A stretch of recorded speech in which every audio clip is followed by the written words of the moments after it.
næste times program. Og jeg kan se, at siger velkommen til det Sololympiske Stadion til forårets 10.000 meter forhindringsløb. Løberne er i gang med den obligatoriske græsning før løbet. Og som man ser, er der en fortættet stemning på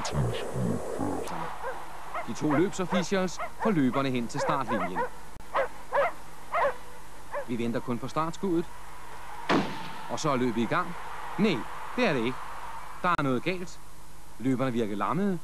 Ingen vil tilsyneladende tage føringen. Jo, der går skotten af Angora frem, og så går det løs. Angora fører ved den første forhindring. Tæt fuldt af marokkaneren Shish Kebab, og med amerikaneren Chop Foreman på tredjepladsen. Lige derefter kommer hovedfeltet, ført an af løberen med nummer 1153. Herpå løber nummer 1154, og så 55, 56,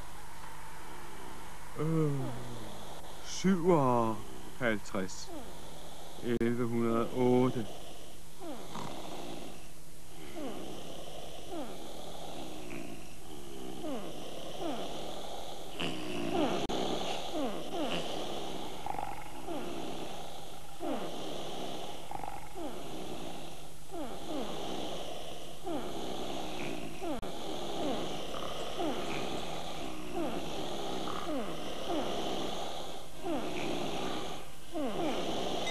Ups!